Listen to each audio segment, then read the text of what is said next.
and symposia. And today is an absolutely remarkable day because it's Mother's Day.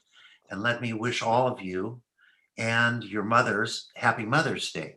Um, and You might say, well, how did we end up scheduling this on Mother's Day?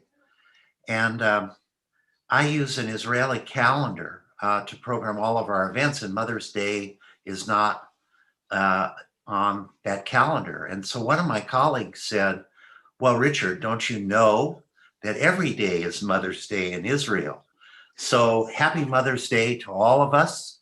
Um, and Before I introduce our speaker for today, Professor and Rabbi William Cutter, I want to thank the staff who have been working with us throughout the academic year. So we have Madden, who is an undergraduate student. We have Alma, of course, who is also an undergraduate student. Lee Rothfarb, who is professor of music and associate dean in the College of Letters and Science. And then finally, Dr. Maeve DeVoy, who many of you know. I'd like to thank each of you for your contributions to the successful program that we've had under the trying circumstances that we've been dealing with for over a year now. Today, we're going to take up one of the great poets of modern Hebrew, Yehuda Amichai, and especially his poems on Jerusalem. Of course, Jerusalem exercises enormous power at least two levels. And indeed, the communal violence that we're seeing in Israel at the present time between Israelis and Palestinians in the city of Jerusalem testifies to the enormous power and energy that the city of Jerusalem can exercise in political events. But there's another side of Jerusalem, which is, of course, the Jerusalem of the spirit, the Jerusalem of the imagination, the Jerusalem of religious traditions and literature that has exercised equal power over the people who have sought her. So today we have, I think, one of the great teachers of American Reform Judaism, one of the great teachers of modern Hebrew literature, Professor and Rabbi William Cutter.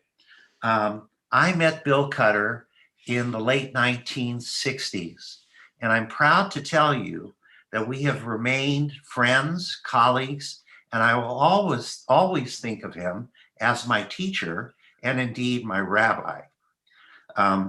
Bill has taught at the Hebrew Union College for 53 years. He's just recently retired. And over his 53 years of teaching, he has taught literally hundreds of people and has left an indelible mark, I think, on how people understand modern Hebrew literature. He's held enormously important positions. When I met him in the 1960s, he was dean of the rabbinic program at the Hebrew Union College, which was not downtown on Hoover Street near USC, but in Laurel Canyon off of Appian Way in this crazy building that had once been a kind of home for young girls with asthma, as I recall. But over his 53 years, he has served in a number of very important positions, including the founding director of the Ria Hirsch School of Education. He was the designer of museum education that set the stage for the Skirball Cultural Center. He developed the undergraduate Jewish Studies program for the University of Southern California. And I should add that he's always been on the cutting edge of what is important and new. And so, as I recall, he had a great importance in gerontological studies for Jewish seniors, and also has a very deep connection to the University of California at Santa Barbara in the 1960s and 70s. He was a colleague of George Brown and Stuart Shapiro, who were the great teachers of Confluent Education in our education department. And his son, Ben, was a student and graduated from the College of Creative Studies Literature program. And of course, he's been such a dear colleague to so many of us. We could not have a better person teach us about the poetry of Yehuda Amichai on the city of Jerusalem. So please welcome Bill Cutter, my rabbi, my teacher, and one of the great interpreters of modern Hebrew literature. Bill. Thank you, Richard. I guess this Zoom method will save us the time of what might have been applause, and that's terrific. I think the people listening and watching might want to know that today would be or this week, last Monday would be Yehuda Amichai's 97th birthday. And a fact or two, he was born in 1924 in Würzburg, Germany. And one of the debates recently of his about his work is how much of Europe he carried with him. And that's a controversy for another time, but I wanted to mention that. His family migrates to Israel in the late 30s. They are refugees, but not survivors. That is, they personally did not experience the worst of the Nazi period, but they did leave Würzburg for Palestine, Palestine, and he did lose very many friends and family. And that consciousness, it seems to me, has always remained with him. I don't want to say much more because I want to speak about the poetry and point out to people that the Israeli cultural development really had to do with the increasing consciousness of the importance of the Hebrew language in the development of a literature, of painting and art and music in the development of the broader horizon of culture, which continues to characterize Israel's cultural life.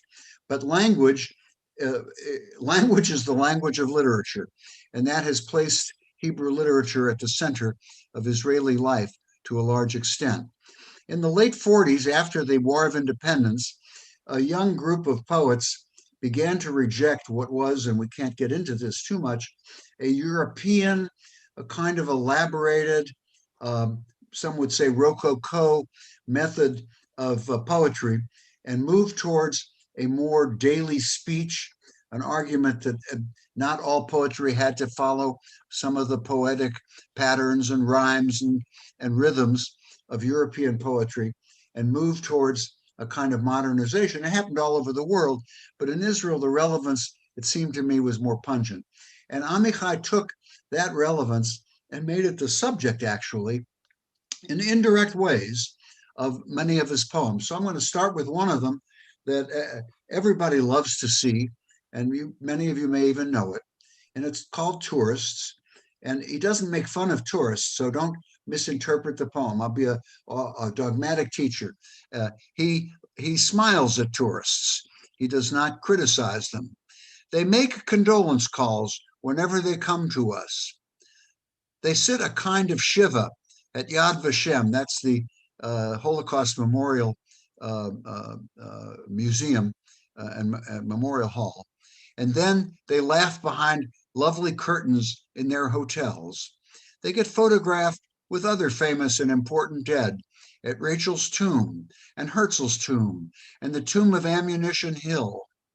They cry at the beauty and heroism of our young men and long just a little bit after our girls. And they hang out their underwear for quick dry in their blue bathrooms. So one can imagine, if you will, the King David Hotel overlooking the old city. And there is something funny about that, isn't there? Tourists come, take a look at a few things, and then go to the hotel, have a drink, a nice dinner.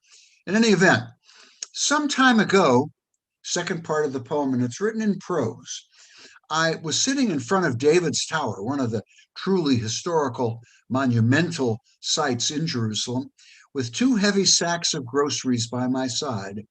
Nearby was a cluster of tourists standing around their guide, and I became their focal point.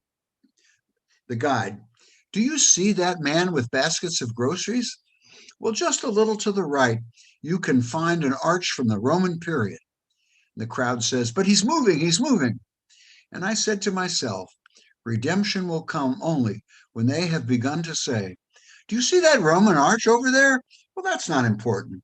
But nearby, just a little to the left, sits a man who has bought fruits and vegetables for his family. I'm going fast because of time, but I think it's pretty clear that he is beginning now in this poem to move toward what the French call the quotidien, the importance of the day-to-day.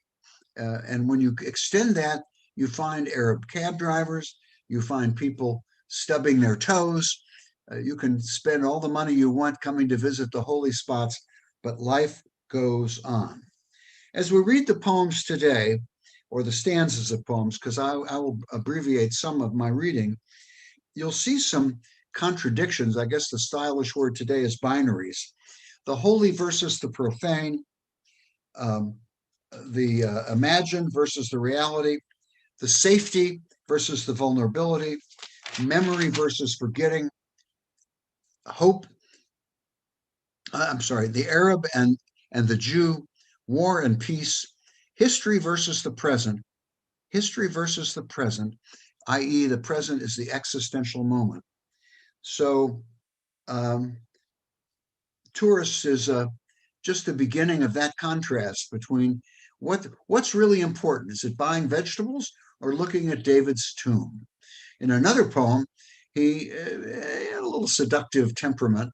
He talks about finding a woman that he takes out for coffee, American, obviously naive, and he tells her, David's tomb doesn't have David in it. And that was his love. I'm not going to read that poem. But that's the kind of thing he often did in his poetry. The fact is, to mix biography with poetry, Amichai actually did the shopping for his family. His wife was a full-time professor at the Hebrew University, and he was a poet, so he had time to get on the bus. He didn't drive, and go to the market, the shuk, and pick up the groceries. In any event, in this tragic day to day, when one of Amichai's poems, and we will probably look at it today, I hope we have time, is how sad it is. We look towards Zion and our eyes drop tears. He, even in his critique of Israel's politics, he always retains this kind of doubling. The tensions of the 90s are still vivid 30 years after Amichai's death, still call up another charming but memorable contrast. And this is the poem, Rick, that Jerusalem is always changing its appearance. Can you put that up? This is only part of the poem. Just to explain, for those who may not know, that King David, like Hamlet, or at least the Hamlet that I understand, put on his kind of craziness. I like that word because it's not clinical, to save his soul, so to speak. And so he writes, Jerusalem is always changing its appearance, just like King David, who masqueraded and often pretended to be crazy in order to save his life. There, the dead pretend to be resurrected, and the living look dead. Peace dons the mask of frightening wars, and wars pretends to be peace. And we sit there as if looking at shop windows of history in strange clothing and in frozen moments and heavenly looks on our faces. The other thing I'll call attention to in that poem is the word for changing its appearance is in Hebrew, ta'am. Some of you in the audience know Hebrew. It also means taste or quality, and it's probably an intended double entendre. Remember, never ask a poet what he meant or she meant by a certain word, because they're going to lie. Because poets, in telling their deeper truths, they often like to say they really lie. This masquerade, war for peace and peace for war, is related to his promotion of skepticism about Jerusalem's security. In a poem we won't read today, he speaks about his two young children, 18 and 21, we'll say, returning home for the Sabbath, for Shabbat, and going to rest in their bedrooms. The bedrooms at the Amichai house actually looked out over the wall of the old city. And the poet in these poems gazes on these two children, knowing that he cannot in any way really ultimately protect them. They're in the war, they're independent, and he's home and he can't protect them. For a parent can never really protect his or her children, just like a wall around a city or around a place can never really protect either side. And there is a political statement in that poem.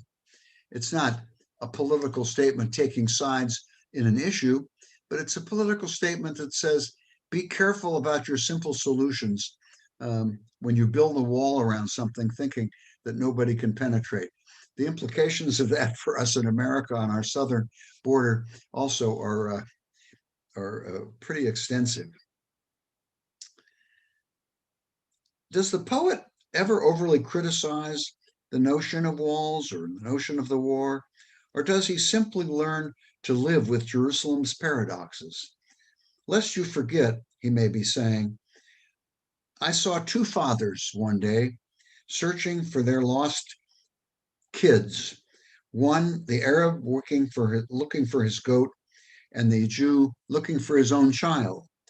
But I once asked him at dinner, are you aware that the word for kid as a goat also means a young child? Was that intentional? Two kids. And he smiled and says, I'm not going to tell you. But he said the tragedy of the Arab shepherd and the Jewish man, each looking for their kid and each wanting to avoid, and this is the point I wanted, I probably should have put it on the screen.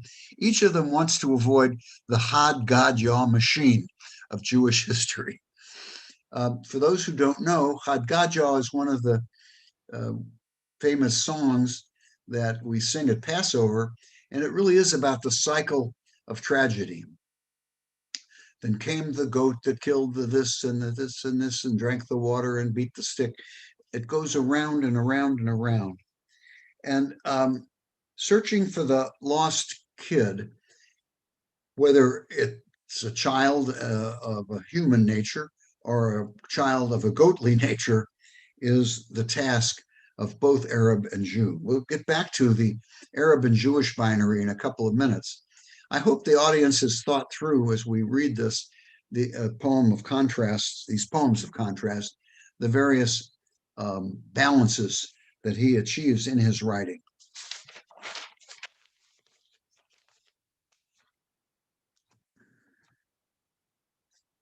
Would you, Rick, put up the poem about the movie house? Richard, I'm sorry.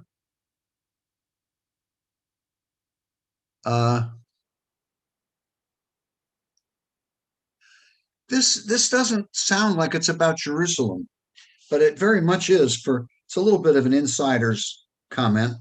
A famous movie house on Amichai's favorite street. The street was called Emek Rephaim.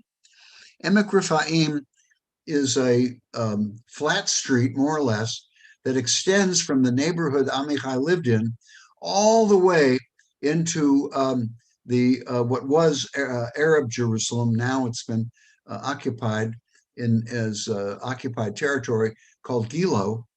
And he loved to walk on that street all of his life. And on that street, which is today very gentrified and sort of bourgeois, wonderful restaurants and shops. By the way, a street that a lot of Christian tourists never get to see because they're all wrapped up in the holy spots.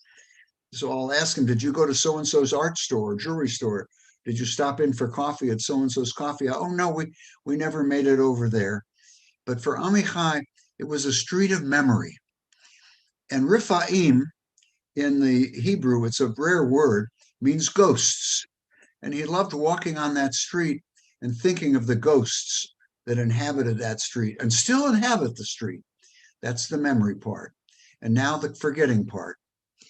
I saw the seats of a ruined movie house. It's the Simadar Theater, by the way, for those who are mavens about Jerusalem. I saw the seats of a ruined movie house piled in an empty lot, which had been taken out of their good and dark home and abandoned to the cruel sun. Fragments of broken seats with parts of numbered rows 24, 26, 28, 30, and 7, 9, 11, and 13. How accurate he is in his detail that, in some theaters there are these alternate seat things. And this happened to the Simadar Theater. It got old and worn out, and they gutted it and put the seats out in the sun. And it caused him to reflect as follows. And I asked myself, where are the adventures and where are the utterances that were on the screen? Who by fire and who by water? I'll anticipate here. This is a Yom Kippur, part of a Yom Kippur prayer, which says that Jews every year recite the notion that at Yom Kippur, the decision about our lives, whether we live or die, and if we die, who by fire and who by water. Amichai was not a religious man, but he certainly lived with the liturgy of that religion. Who by fire and who by water? And where are those who sat on these seats? And where is the lament? And where is their laughter? You'll see a little about the lament later. And where are the wanderings? And where are their vows? And where are the sights and images that we used to see, really? And what are the words they hear now? And are they still in their numbered rows, or are they standing in long rows? And when will they rise to life? It should be when, at their resurrection. And where will they rise? So he's certainly poking fun at the notion, the dead people rise, but he's not poking fun at the notion that Jerusalem is a place where all kinds of things get resurrected. And that resurrection means something more than coming to life. The Reformed Prayer Book is constantly being re-edited, and I've been on a couple of the committees, and there's a prayer, Mechaye Metim, that God is the reviver of the dead. And a lot of our leaders say, you can't say that to sophisticated lay people. And I'm saying, they can imagine being resurrected. The meaning of resurrection is so powerful, and it's so powerful in Jerusalem, where so many things are resurrected. So many things are resurrected. Okay, so that's called resurrection. Watch out in Amichai if you should read him in English. And I think one of his books is for sale in your local bookstore, that he loved similes. He loved simple, not complicated metaphors, similes, which often then grew into complicated metaphors. And one of my favorites is about Jerusalem as a port city. Richard Hecht, Professor Hecht will put it up. Of course, Jerusalem is not on water, it's landlocked. And in fact, a lack of water has characterized the city for so many centuries.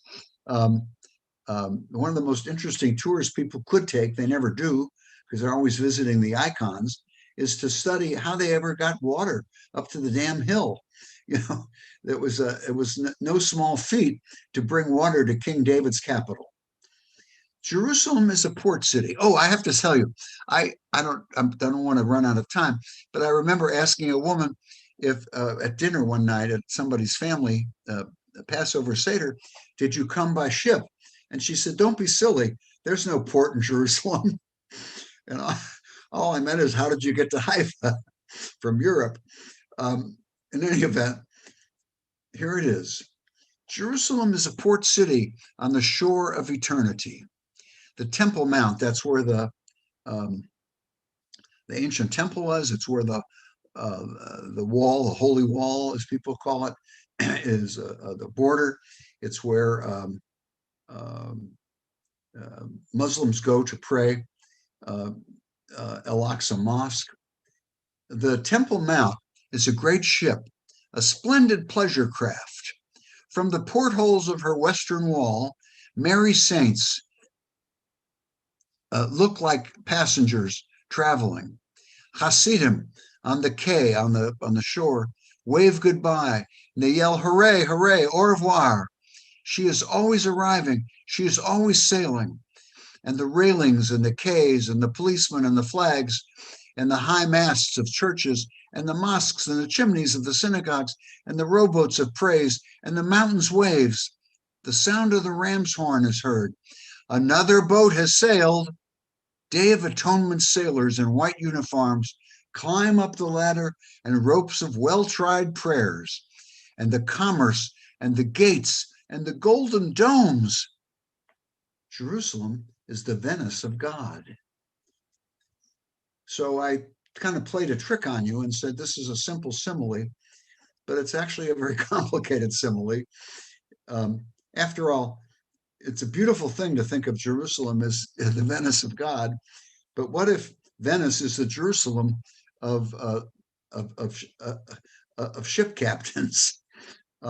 What if the pigeons dropping their droppings on the Venice Fall, or the polluted canals polluted by Norwegian Caribbean boats, is analogous to something in Jerusalem?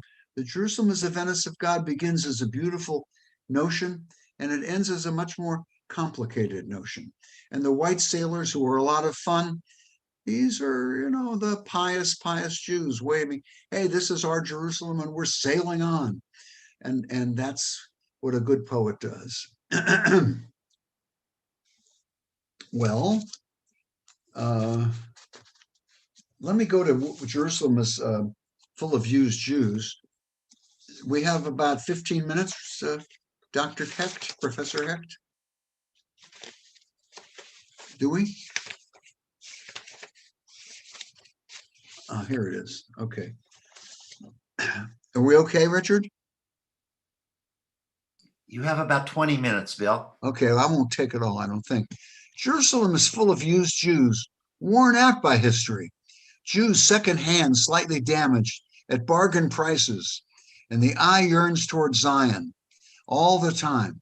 And all the eyes of the living and the dead are cracked like eggs on the rim of a bowl to make the city puff up, rich and fat. Now remember, we have a song, Hatikva, which is our national anthem. I still cry a little when my plane lands. 52 trips I've made to Israel, and I still can't get over that kind of sentiment. But the fact is, for Muslim and Christian Arabs, it isn't Zion.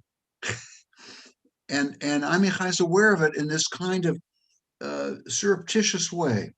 Jerusalem is full of tired Jews, always goaded on again for holidays and for Memorial Days, like circus bears dancing on aching legs. What does Jerusalem need? It doesn't need a mayor. It needs a ringmaster, whip in hand, who can tame prophets, train prophets to gallop around and around in a circle, teach its stones to line up in a bold, risky formation for the grand finale. Later, they'll jump back down again to the sound of applause and wars. And the eye yearns toward Zion and weeps. A beautiful translation by my late colleague, Hannah Bloch from Mills College. The eye turns toward Zion and weeps. Another one of his similes is Jerusalem is like a carousel. The horses go up and down, and you ride around and around, and you want to get off. You can't get off. There's always a guy ready to take another quarter and give you another ride. Jerusalem is full of used Jews. What's the last two poems you have, Professor Hecht? On the Day of Atonement, and what else? Songs of the Land of Zion and Jerusalem. Okay, thanks. Let's put that one up.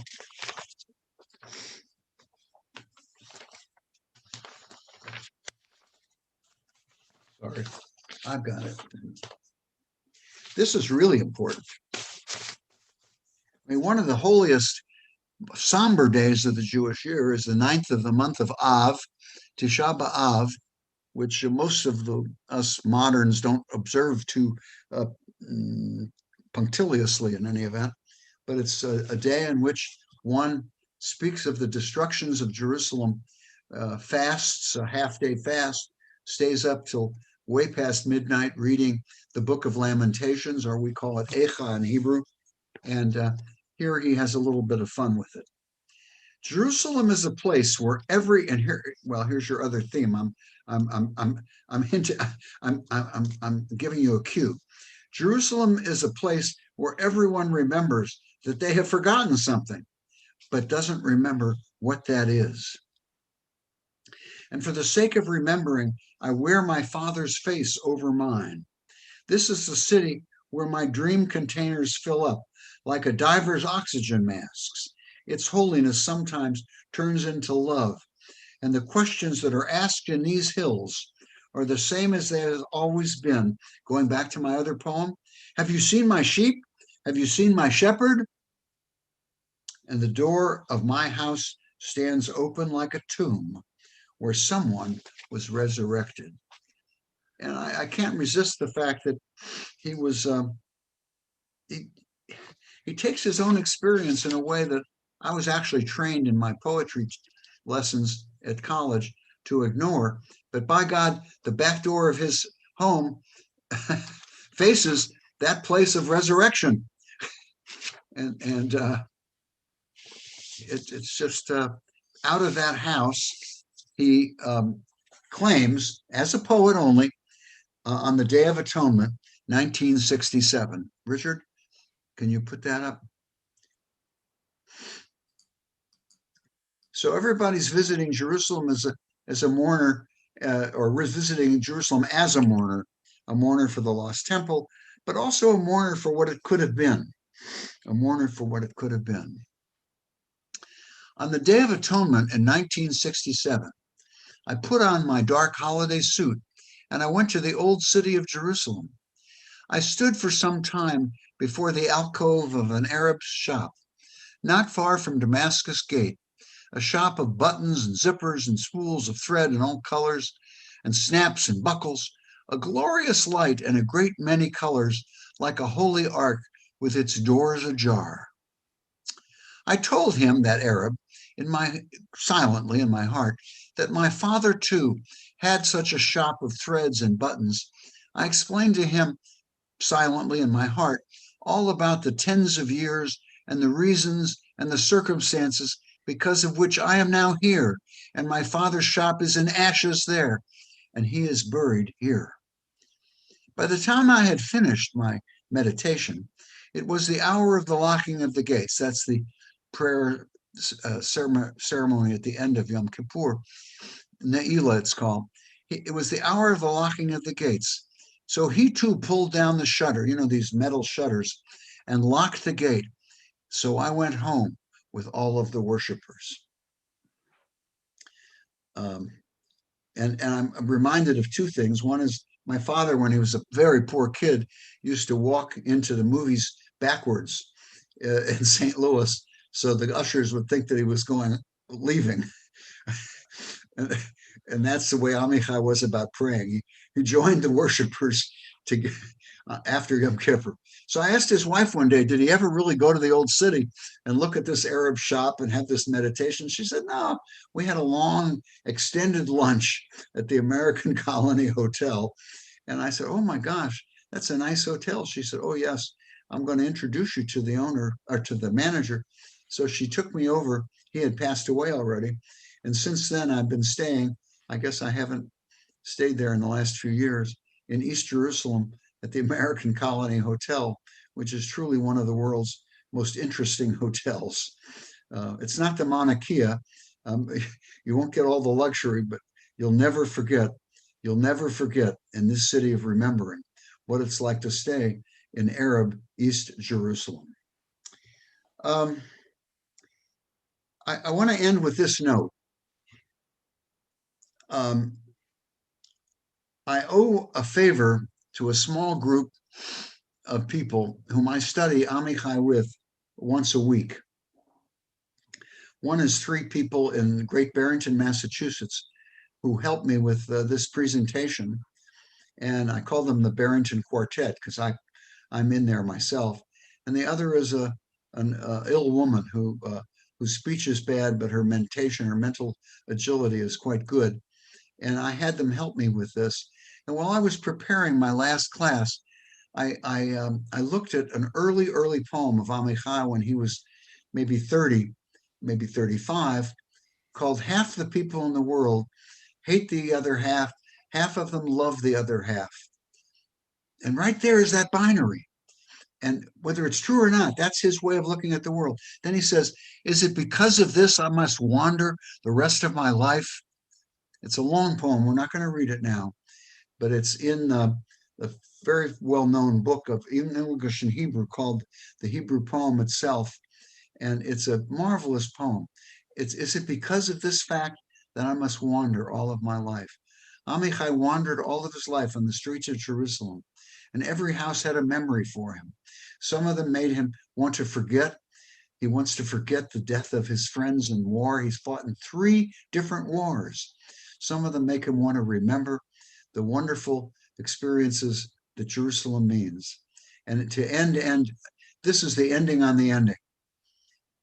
Jerusalem is, in Hebrew, has a strange ending, uncommon in Hebrew vocabulary.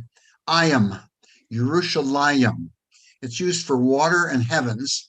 I don't think there are many other words that have that ending. It's called a doubling. Some of you know language better than I, but it's not common. These are doubles. So a hand is yad, hands is yadayim, eye is ayin, eyes is einayim, ears is ozen, ears are oznayim, regel is foot, feet are raglayim, and Yerushalayim is doubled. And he says, are there 2 Jerusalems? Well, yes, there's 2 Jerusalems. There's the Jerusalem of aspiration in the heavens, which Professor Hecht opened up with, and there's the Jerusalem of the life we live, of buying groceries for our family, of taking a walk on MF Graphaim. And that Jerusalem should be called Jerusalem. Jerusalem, in English, doesn't capture that doubling. So he complains and he calls out to God, whatever his God is. Why am I not called, instead of Ani, which means I, why am I not Anayim? I'm split in half. I have a cloven soul. Some of you or all of you will know that to be kosher, you have to have a cloven hoof. You also have to chew the cud, but let's put that away for a minute. He says, I'm cloven, not my hoof so much, but my soul. And my cloven soul enables me to stand and be firm and be Yehuda Amichai, appearing today on the umpteenth anniversary with which he opened the Taubman lectures a long time ago. And his passing continues to sadden me as he stood in in our guest room and I said, what the hell are you doing every night after dinner on the phone with those 2 women from Berkeley? And he said in Hebrew, I'm writing a book of poems, which is in essence, one long poem. Thank you very much, Richard. Thank you. Thank you very much, Bill. So we have a bit of time to enter into discussion with Professor Cutter. And what I urge you to do is to use the question and answer. I'll watch that very carefully, and I will summarize your questions for Professor Cutter to answer. We already have one, but before I ask that question, I'd like to take an opportunity to comment on your reading of these 7 poems of Yehuda Amichai. And I should also point out that one of the reasons I selected this day of the 9th of May is because tomorrow is Yom Yerushalayim, Jerusalem Day, which in many ways captures this dualism of Amichai's poetry. It's a day of conflict and expressions of nationalist enthusiasm.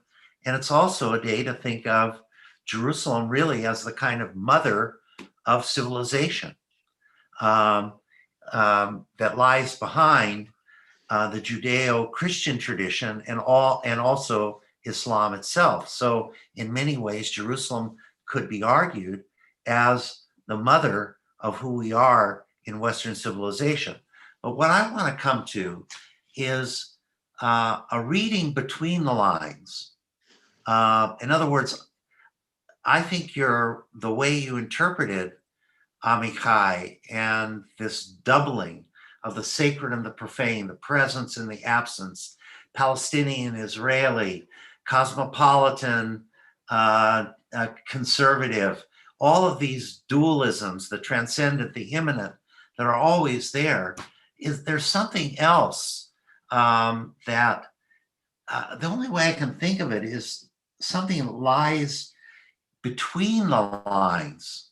And I'd like to, as an example to push you on, is the fourth resurrection, which I believe was the second of the poems. That wasn't the second that you dealt with, but and the things that are in between the lines are, these seats of a ruined movie house.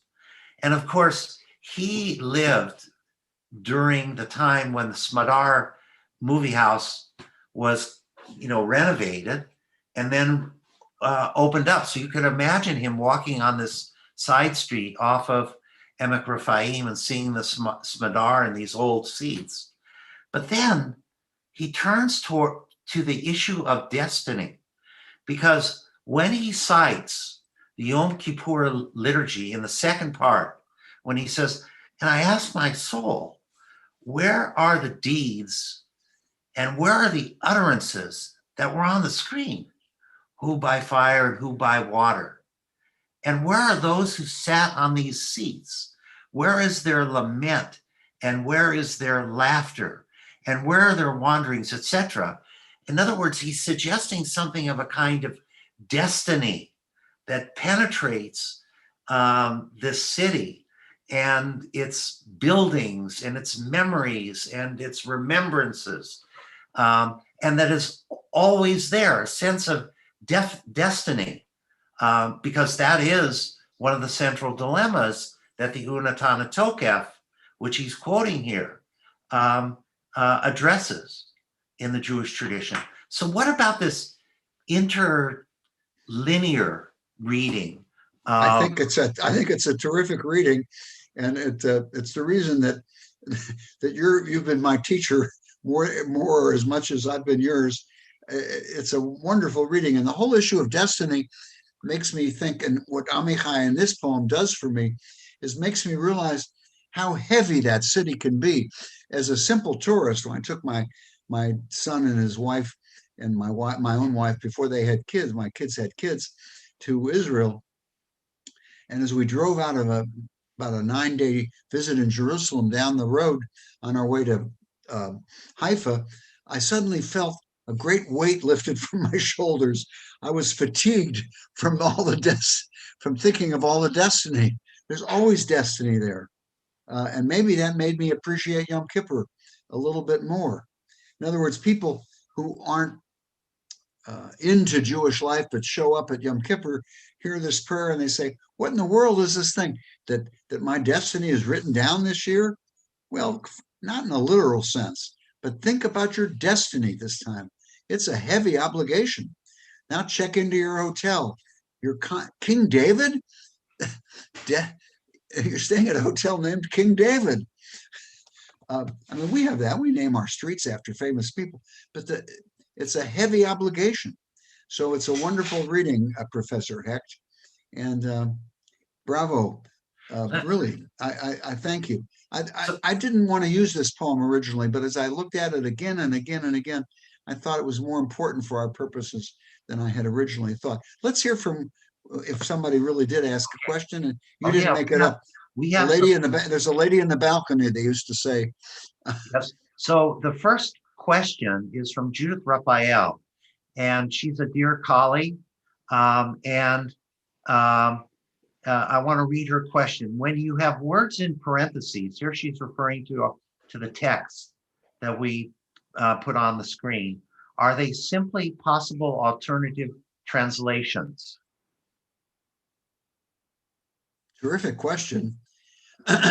Well, the book that's the most accessible now is called open, closed, open in English, patuach, sagur, patuach. And actually last Sunday, Professor Alter from Berkeley spoke about it. And I asked a translation question because the translators dropped some of the poems from this 300 and something plus poetry collection. But you're asking, Ms. Rafael is asking about specific words. Sure, that the lost goat and the lost child.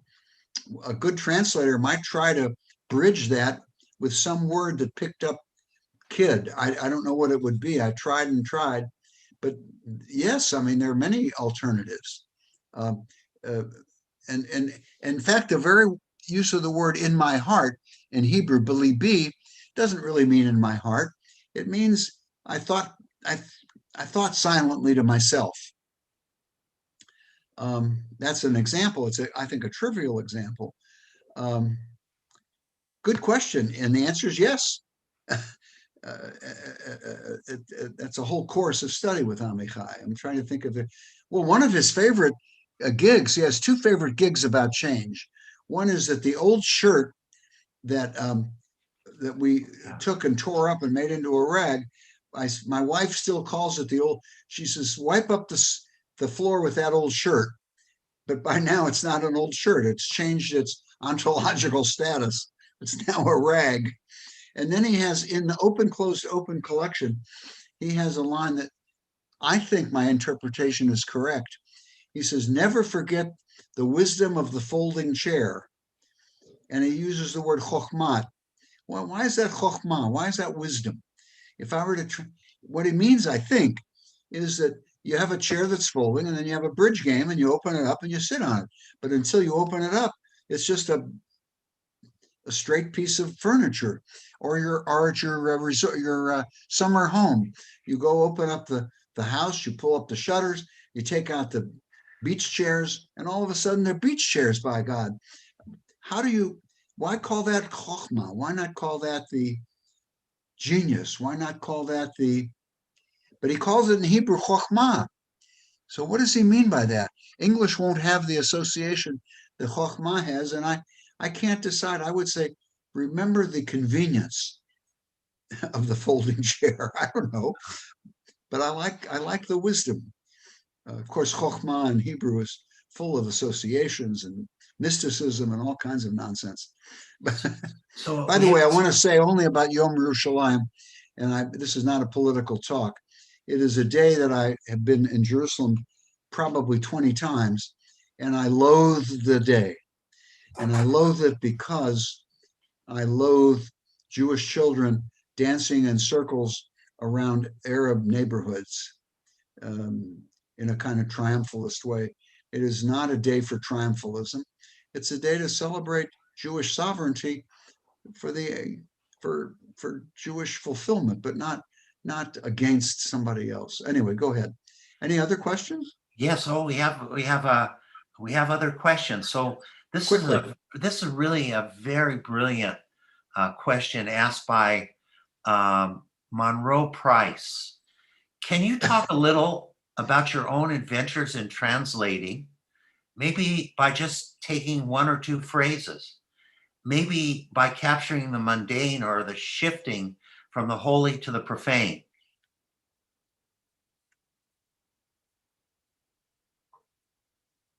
Wow. Mr. Professor Price and I are good friends. He's emeritus dean of the law school at Cardozo, and I wish he would have let me know who's going to ask that question because it's very, very stimulating. And let's see. Well, sometimes you make it easy for people, and you instead of doing something in parentheses, you actually uh, do the change. Okay, I got to think. And at the end of open, closed, open, he has a line in which there's a debate about when do you hold a memorial service. And if you hold it at noon, it's too darn hot. Okay. Um, you should hold it in the afternoon when there's a shadow, the sun with its angles. And he says in Hebrew, it's for gaguim, which are missings. And I said to the translators, that's longings. Look, the shadow is long. The English is better than the Hebrew. Does that make sense, Richard? Yes. That is, by that choice of translation, longings, you capture long, well, I said it, the length of the shadow and the longings for prayer. Mr. Price and I will talk about this tomorrow, and he really threw me a curve. But any metaphor has that potential. What does Jerusalem need? It doesn't need a mayor. What if you were in a culture that didn't have a mayor? What if you thought in Hebrew that the question comes from left field, and they don't play a lot of baseball in Israel? What do you do with a metaphor like, it's a simple metaphor in English. Most of us don't even know where the phrase left field originated, but we know more or less, don't ask questions from left field, right? Actually, left field is a good place to throw the ball from, but it's not a good place to ask questions from. That's a terrific question, and I hope everybody in the audience will think about it and answer Mr. Price. Let's think. Fruits and vegetables for his family. Yeah, okay. There's a follow-up that I'd like to make with regards to Professor Price's comment, which invites you to talk about your adventures in translating. And one thing that I should have emphasized in introducing you that is that you became personal friends with Amichai. You alluded to that at several points, but also with Aleph Bet Yoshua. So in what ways do those very personal relationships factor into the adventures, as Professor Price calls it, in translating? Well, this is a big problem. One should never capitalize on personal relationships in public. And I apologize I thought people might be interested in what kind of person Amichai was. By the way, he kept an envelope in his sport coat jacket. He always wore a sport coat, and he always was writing down similes. He loved similes. Yes, let me be not cynical, but a little cynical. Israeli writers often made friends with American professors for commercial reasons at first. And then some of the friendships stuck and you became personal friends. Um, um, and then you have some adventures. You could tell stories, and everybody loves to hear stories of famous people if they knew the fame of the person.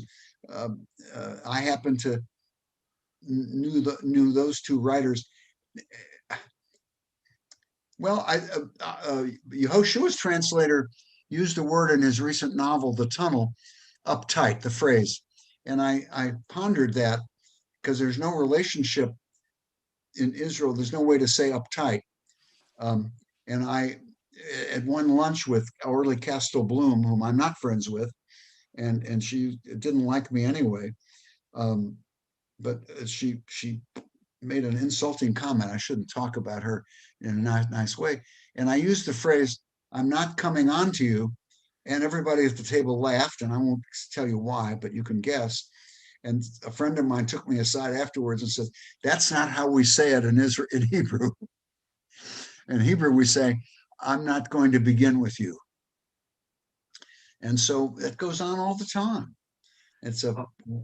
And knowing the people, no, I never ever, I did ask Amichai about the kid. I said, don't you stop and think about what you've done in that poem. Two men looking for their kids. And he said, I never thought of that. And I'm not sure that wasn't a little bit of manipulation on his part. He knew English pretty well, but he never owned up to it. Thank you very much for those two questions. The question of translation is, my God, I have 15 books on translation, maybe 25 books, and I can't read.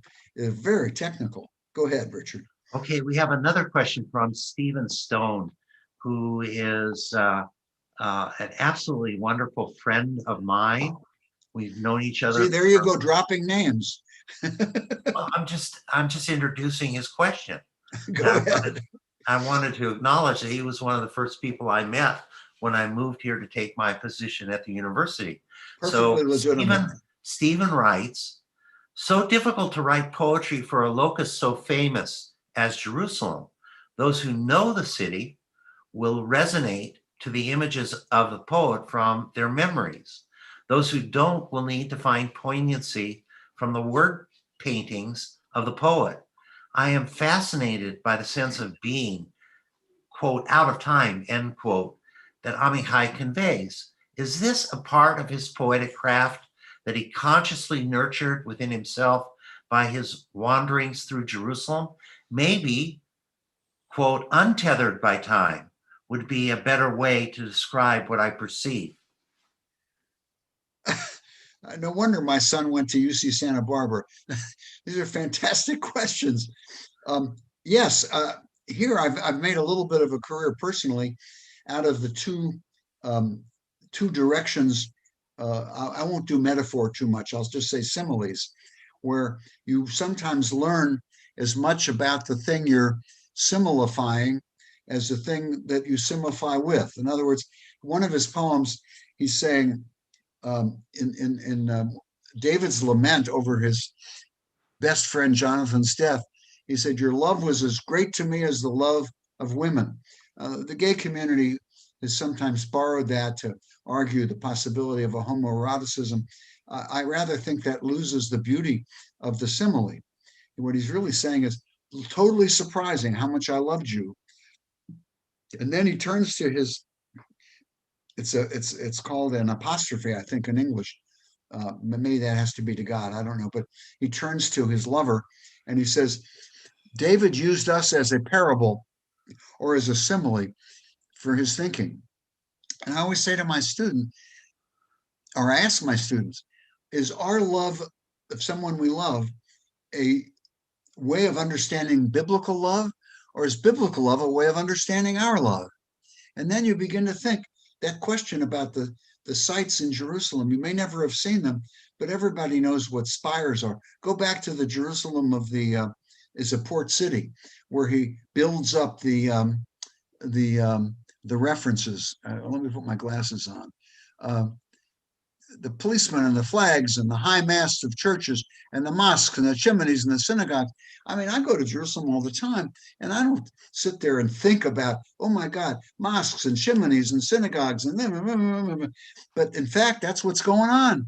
You're overwhelmed with all these iconic things. How's that? That's as good I can. It's as good as I can do here for a wonderful question. But yes, most people are able to enter in. We do it with Rome. We do it with Florence. You may never have seen, Florence, but you could enter into that. Big Ben in London. But I think that's why the British shows about the Queen are so intriguing for people. They want to get inside of those metaphors. Gee, I love that question. Thank you, Richard. It's Stephen's, question about untethered by time. There's a perfect example of this. And when he says in this poem, Jerusalem is a port city, and mosques and the chimneys of synagogues. Yeah. And so he's talking about the contemporary city of Jerusalem as the Venice of God. But then all of a sudden he introduces a kind of reference back to the Shoah and the chimneys of the. Well, that is a big debate in Amichai. Once he said, we made love so much that we turned into smoke. And I've had audiences say, he's referring to the Holocaust. And I said, what are you talking about? He's got this erotic fantasy. But in fact, I changed my thinking a little bit. And so in one of his poems, it's not about Jerusalem, but it's about some of the forests. He takes his lover, he meaning the poet, not Amichai, but whoever the poetic voice is, they go to a Holocaust forest that happened to suffer from a local fire. And listen to this entwined simile. We that decided, you know what, we got a little extra time, let's let's have a little hanky pank here.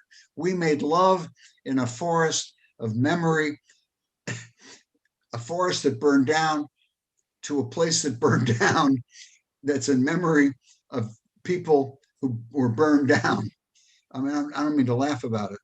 Um, and yes, he's very self-conscious about that. Does he do it all the time? I don't know. I'll No. tell you who actually, a writer whom I have very, very qualified opinions about, Philip Roth, brilliantly plays with this in his novel. Well, I'm not prepared for this, but it's a novel where he goes to Jerusalem as Philip Roth and Operation Shylock. Operation Shylock, and and he meets a guy who's an imposter named Philip Roth, and he chases him around Jerusalem, and then he gets locked up by some Muslim marauders, and they put him in a schoolroom, and they tell him if he can read the Hebrew on the blackboard, they'll free him, and the blackboard says, um, and David arose in the morning. And that's the famous passage of David wrestling with the man, the Ish, or the angel. That's another example, by the way, of a translation decision. Is the man that Jacob wrestles with an angel, or is it a man? Anyway, on the blackboard it says, "Vayakom Yaakov Baboker," and and he says, "I'm such an illiterate Jew, I can't even translate the line on the blackboard." Well, somebody helped him get there, and he knew a little Hebrew anyway. So all these things are working all the time. We Be have careful. we Be have careful. we have two more questions, and I hope we can um, use your good offices to explore them a bit. Lynn Glassman, another old friend, and Is that Naphtali? Naphtali? yes, yes, Is it you took the Naphtali? word. Oh my heavens! Yes, you took the words right out of my mouth. So Lynn Glassman writes, have you noticed that people walking around on Jaffa Street seem depressed, for a lack of a better word? Certainly not happy faces, Partsufim Yerushalmi. Have I noticed that? Well, some people are happy and some people are sad. I have never found Jerusalem a particularly happy city. Um, but my best woman friend says we're the happiest people in the world, and apparently on some kind of index, Israelis anyway rank very high. That's a big debate, and Americans rank very low. Um, but I have felt a kind of heaviness. I wouldn't say unhappy. I would say kind of melancholy. Mrs. Glassman, I apologize for not agreeing totally. I agree partially with you. Okay, so here we have our last question is from Karen Goodman, another colleague of mine and a member of Chaim Beliak's congregation in Los Angeles. Karen writes, I agree about the weight of Jerusalem. I found it to be so very intense with all the various identity, clothing, sporting, each one's allegiance. And what about the history of conquerings? I remember a long stick showing all the eras of the tribes that have conquered it. Does Amichai address that? Well, I think his point about Jerusalem as mourning is addressing it. He doesn't address it. Well, let's see. I can't say he never addressed it. I have not read his entire oeuvre. I probably read a third of his. He wrote over 2,000 poems. I probably read 600 or 700 of them. Um, yeah, I think so. I think he talks about the Knights Templar and the German colony absolutely isn't about the Germany of the 30s. The German colony is about the Crusaders. Yeah, I think so. I think he's conscious of it. And open, closed, open, you'll see 5 layers of history, um, and one of them is the conquering. Uh,